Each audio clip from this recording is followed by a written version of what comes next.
Welcome to the video everyone. आज की इस वीडियो में हम करने वाले हैं हरियाणा बीएससी नर्सिंग के लिए कुछ इम्पॉर्टेंट पीवाईक्यू। तो आज हम अप्रोक्स 20 एमसीक्यू डिस्कस करने वाले हैं। तो चलिए स्टार्ट करते हैं। फर्स्ट क्वेश्चन है हमारे पास, which have chlorophyll similar to higher plants. तो इसके ऑप्शंस हैं डाईएटम, डाइनोफ्लैजिलेट, यूक्लिनॉइड एंड प्रोटोजोआ। तो इसका करेक्ट आंसर हो जाएगा यूग्लिनॉइड्स। इसका करेक्ट आंसर हो जाएगा यूग्लिनॉइड्स, क्योंकि यूग्लिनॉइड्स में हमने देखा है कि इसके पास क्लोरोफिल ए प्लस बी दोनों प्रेजेंट होते हैं, है ना, जो कि एक प्रॉपर्टी है हायर प्लांट की। तो इसका करेक्ट आंसर हो जाएगा यूग्लिनॉइड्स। नेक्स्ट क्वेश्चन है हमारे पास, which is not a part of endomembrane system. तो एंडोमेम्ब्रेन सिस्टम, ये हमारा जो क्वेश्चन है वो सेल वाले चैप्टर से है। सेल वाला जो चैप्टर है वहाँ से क्वेश्चन है कि कौन सा एंडोमेम्ब्रेन सिस्टम का पार्ट नहीं है। इसके ऑप्शंस है endoplasmic reticulum, ribosome, Golgi apparatus या लाइसोसोम। तो इसका करेक्ट आंसर जो हो जाएगा वो हो जाएगा राइबोसोम, क्योंकि एंडोप्लाज्मिक रेटिकुलम, गोल्जी अपरेटस और लाइसोसोम ये तीनों पार्ट है एंडोमेम्ब्रेन सिस्टम के। प्लस में एक और होता है, दैट इज़ वैक्यूल। ये तीनों ही क्या है, एंडोमेम्ब्रेन सिस्टम में चार होते हैं, endoplasmic reticulum, Golgi apparatus, lysosome और वैक्यूल। ये चार ऑर्गेनेली हैं जो कि पार्ट है एंडोमेम्ब्रेन सिस्टम का। ठीक है, तो राइबोसोम इसका पार्ट नहीं है। तो नेक्स्ट क्वेश्चन है, heart of fish is dash chambered. Fish का जो हार्ट होता है वो कितने चैम्बर का होता है। तो इसका करेक्ट आंसर हो जाएगा 2 चैम्बर्ड, क्योंकि जो फिश का हार्ट होता है वो 2 चैम्बर्ड होता है। जितने भी एक्वाटिक एनिमल्स हमारे पास होते हैं उनका जो हार्ट होता है वो 2 चैम्बर्ड होता है, एक्सेप्ट, पूरी बात सुन लेना, एक्सेप्ट होता है क्रोकोडाइल, क्योंकि क्रोकोडाइल का जो हार्ट होता है वो 3 चैम्बर्ड होता है, क्रोकोडाइल प्लस बर्ड्स का। बाकी मैमल्स एंड ह्यूमन भी वैसे मैमल ही हैं, तो इनके पास 4 चैम्बर हार्ट होता है। बाकी बर्ड्स और क्रोकोडाइल के पास 3 चैम्बर्ड, और जितने भी एक्वाटिक एनिमल है उनके पास 2 चैम्बर्ड। तो फिश का करेक्ट आंसर यहाँ पर हो जाएगा 2 चैम्बर्ड। नेक्स्ट क्वेश्चन है, an example of diploblastic is. Diploblastic का एग्जाम्पल कौन सा है। सबसे पहले हमें पता होना चाहिए कि डिप्लोब्लास्टिक होता क्या है। तो डिप्लोब्लास्टिक जिसके पास 2 जर्म लेयर्स प्रेजेंट होती हैं, एक होती है एक्टोडर्म और दूसरी होती है एंडोडर्म, है ना। तो इसके ऑप्शंस है प्लेटीहेल्मिन्थीस, एस्कीहेल्मिन्थीस, टीनोफोरा या मोलस्का। तो इसका करेक्ट आंसर हो जाएगा एस्कीहेल्मिन्थीस। इसी के पास 2 जर्म लेयर्स प्रेजेंट होती है, यानी कि एक डिप्लोब्लास्टिक है। इसके अलावा प्लेटीहेल्मिन्थीस, टीनोफोरा या मोलस्का, ये क्या है तीनों ट्रिप्लोब्लास्टिक। ट्रिप्लोब्लास्टिक मतलब कि इसके पास 3 जर्म लेयर्स प्रेजेंट होती हैं, एक्टो, एंडो प्लस मीजो। ठीक है, तो हमसे पूछा था डिप्लोब्लास्टिक का एग्जाम्पल, तो एस्कीहेल्मिन्थीस जो है वो डिप्लोब्लास्टिक है। नेक्स्ट क्वेश्चन है, cell division through cell furrow take place in. देखो सेल फरो क्या होता है। सबसे पहले सेल फरो, सेल डिवीजन से पहले एक इस तरीके की स्ट्रक्चर बनती है, ठीक है, जिससे हम क्या बोलते हैं, सेल फरो बोलते हैं। ठीक है, अब इसके बाद ये फर्दर डिवाइड होकर 2 सेल्स बना देती है इस तरीके से, है ना। तो ये जो सेल फरो की फॉर्मेशन है ये होती किसके अंदर है। तो ये वाली जो प्रोसेस है सेल फरो फॉर्मेशन की, ये होती है आपकी एनिमल सेल के अंदर। किसके अंदर, एनिमल सेल के अंदर। ठीक है, और अगर पूछा जाए कि सेंट्रीपिटल और सेंट्रीफ्यूगल ग्रोथ किस में होती है, तो एनिमल में होती है सेंट्रीपिटल। सेंट्रीपिटल मतलब कि टुवार्ड द सेंटर, इस तरीके से। ठीक है, और प्लांट सेल के अंदर कैसे होती है, सेंट्रीफ्यूगल। सेंट्रीफ्यूगल मतलब कि जो ऐसे सेंटर से अवे होती है, जो सेंटर से अवे होती है, इस तरीके से। ये अवे फ्रॉम द सेंटर है, इस तरीके से। ठीक है, तो हमसे पूछा क्या गया था कि सेल फरो की फॉर्मेशन किस में होती है, तो इसका करेक्ट आंसर हो जाएगा एनिमल सेल। नेक्स्ट क्वेश्चन है parallel venation is found in. Parallel venation किस में मिलती है? तो वेनेशन हमारे पास दो तरीके की होती है, एक होती है पैरेलल, एक होती है रेटिकुलेट, है ना।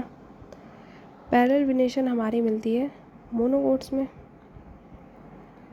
और रेटिकुलेट वेनेशन हमारी मिलती है डाइकोट्स में। बहुत इजी है ये तो, है ना। तो इसके लिए तो ट्रिक भी है एक, MP में डॉक्टर, है ना। इस ट्रिक से याद कर सकते हो कि मोनोकॉट में पैरेलल वेनेशन होती है और डाइकॉट में रेटिकुलेट वेनेशन होती है। तो हमसे पैरेलल वेनेशन पूछा गया है, तो इसका करेक्ट आंसर हो जाएगा मोनोकोट्स। ठीक है।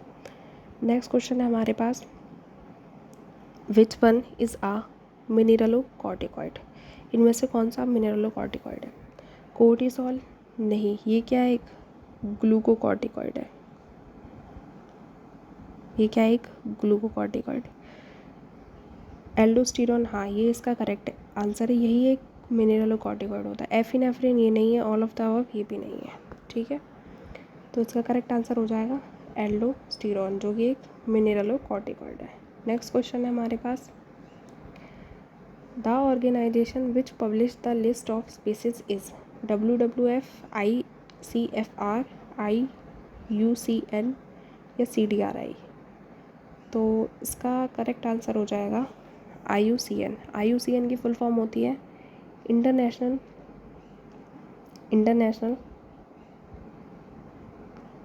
यूनियन ऑफ कंजर्वेशन ऑफ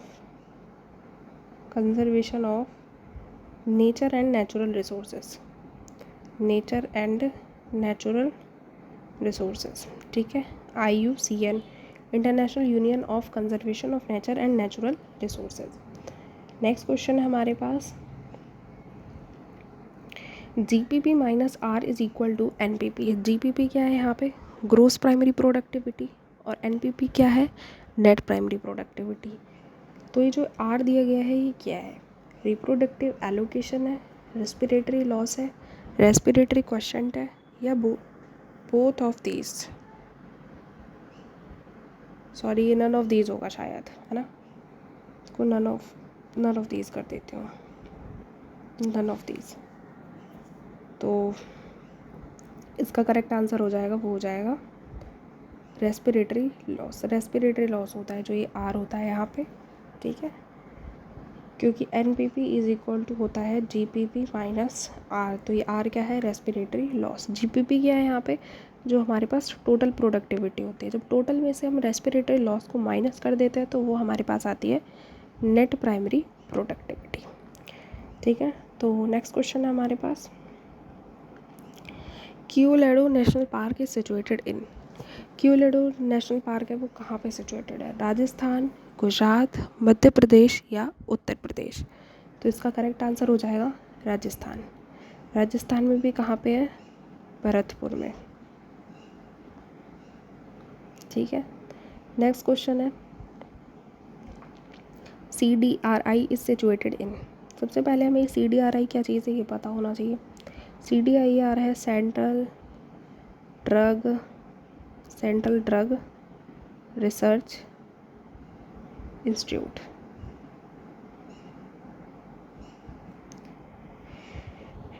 तो इसका करेक्ट आंसर बताना है कि ये कहाँ सिचुएटेड है, दिल्ली, मुंबई, लखनऊ या कोलकाता। तो इसका करेक्ट आंसर हो जाएगा Lucknow.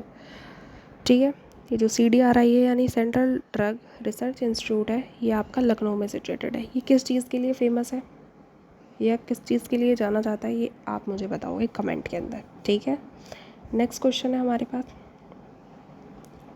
Most stable structure of protein is. सबसे स्टेबल स्ट्रक्चर प्रोटीन का कौन सा है? हमने बहुत सारी स्ट्रक्चर्स पढ़ी हैं जैसे प्राइमरी, सेकेंडरी, टर्शियरी और क्वाटरनरी। तो इनमें सबसे ज़्यादा स्टेबल पूछा गया है, तो इनमें सबसे ज़्यादा जो स्टेबल होता है वो होता है टर्शियरी स्ट्रक्चर, क्योंकि टर्शियरी में जो स्ट्रक्चर होती है वो 3D होती है, और जो 3D स्ट्रक्चर होती है वो सबसे ज़्यादा क्या होती है, स्टेबल होती है। ठीक है, नेक्स्ट क्वेश्चन है हमारे पास which is not a STD। कौन सी इनमें से STD नहीं है, नॉट लिखा हुआ है। ट्राइकोमोनाइसिस, इंसेफेलाइटिस, साइफिलिस या एड्स। तो इसका करेक्ट आंसर हो जाएगा इंसेफेलाइटिस। ये एक एसटीडी नहीं है। बाकी आपने जो रिप्रोडक्टिव हेल्थ जो चैप्टर है वहाँ पे एड्स भी सुना होगा, ये तो मोस्ट कॉमन है। साइफिलिस भी होती है, ट्राइकोमोनाइसिस भी है, ये नहीं है बस, ठीक है, ये एसटीडी नहीं है। नेक्स्ट क्वेश्चन है, which one of the following is not the attribute of population? Natality, mortality, species interaction या सेक्स रेशियो। ठीक है, नेटिलिटी का मतलब क्या होता है? बर्थ रेट, यानी कितने बर्थ हो रहे हैं, कितने बर्थ पर ईयर हो रहे हैं। मॉर्टेलिटी क्या है? डेथ रेट, कितने डेथ हो रहे हैं। तो ये दोनों तो है हमारे पॉपुलेशन के एट्रीब्यूट। उसके बाद सेक्स रेशियो, ये क्या होता है? Number of male and female on पर 1000 इंडिविजुअल्स, ये भी एक एट्रीब्यूट है पॉपुलेशन का। तो हमसे नॉट पूछा है, नॉट द एट्रीब्यूट, तो इसका करेक्ट आंसर हो जाएगा स्पीसीज इंटरेक्शन। स्पीसीज इंटरेक्शन जो है वो एक एट्रीब्यूट नहीं है पॉपुलेशन का। नेक्स्ट क्वेश्चन जो हमारे पास है वो है, the two peptide of insulin are linked by. जो दो पेप्टाइड है वो किससे लिंक होती हैं? ठीक है, तो इसके ऑप्शन है हमारे पास hydrogen bond, hydrogen bond, hydrogen bond, disulphide bond, phosphodiester bond या कोवेलेंट बॉन्ड। तो इंसुलिन जो होती है वो डाइसल्फाइड बॉन्ड से जोड़ा गया था उसे, है ना। इस तरीके से दो सल्फर के बॉन्ड लगाए गए थे, ठीक है, ए चेन थी उसमें, बी चेन थी, इस तरीके से उन्हें डाइसल्फाइड बॉन्ड से जोड़ा गया था। नेक्स्ट क्वेश्चन है, which is a vector for introducing DNA cells in human lymphocyte. तो कुछ हमें यहाँ पे वेक्टर्स के नाम दिए गए हैं। तो पूछा है कि ह्यूमन लिम्फोसाइट में डीएनए की सेल को ट्रांसफ़र करने के लिए कौन सा वेक्टर यूज़ किया गया था? Retrovirus, TI plasmid, lambda phase या पीवीआर 322। तो इसका करेक्ट आंसर जो हो जाएगा वो हो जाएगा रेट्रोवायरस। नेक्स्ट क्वेश्चन है, surgical removal of testis is called catatropism, castration, vasectomy या ट्यूबिक्टोमी। देखो, ट्यूबिक्टोमी में हम क्या करते हैं? फेलोपियन ट्यूब को कट करते हैं, ये तो एक बर्थ कंट्रोल का मेथड है, ये तो नहीं है। उसके बाद वासेक्टोमी, इसमें वासा डिफरेंस को कट करते हैं, तो ये भी नहीं है। कैस्ट्रेशन, हाँ ये है। कैटाट्रोपिज्म, ये तो कुछ भी नहीं होता, ठीक है, तो इसका करेक्ट आंसर हो जाएगा कैस्ट्रेशन। नेक्स्ट क्वेश्चन है हमारे पास, ये हमें मैच करना है। बीटी कॉटन, बीटी कॉटन यानी बीटी, तो बीटी की फॉर्म क्या होती है? Bacillus thuringiensis। नेक्स्ट है एडीए, एडीए का है जीन थेरेपी, जीन थेरेपी के लिए एडीए का यानी एडीए का यूज़ किया गया था। उसके बाद मतलब एडीए वाला जो पर्सन था उसे जीन थेरेपी दी गई थी। आरएनए इंटरफेरेंस, ये क्या है? एक सेलुलर डिफेंस का मेथड है। उसके बाद पीसीआर, ये एचआईवी इन्फेक्शन है, एचआईवी वायरस की वजह से जो होता है, ठीक है। तो नेक्स्ट क्वेश्चन है,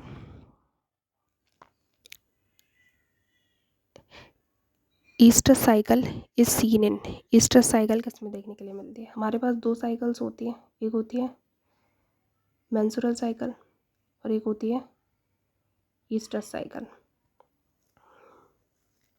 है ना। तो ईस्टर साइकिल किस किस में देखने के लिए मिलती है, ये हमसे पूछा गया है। तो ईस्टर साइकिल हमने outer layer of polar grain is made up of. सबसे पहले उस आउटर लेयर का नाम बताएंगे, तो उसका नाम होता है एक्साइन, ठीक है। तो इसका करेक्ट आंसर हो जाएगा स्पोरोपोलेनिन, क्योंकि स्पोरोपोलेनिन सबसे क्या है? हार्डेस्ट सब्सटेंस है, सबसे हार्डेस्ट है, यही वाला है, हार्डेस्ट है।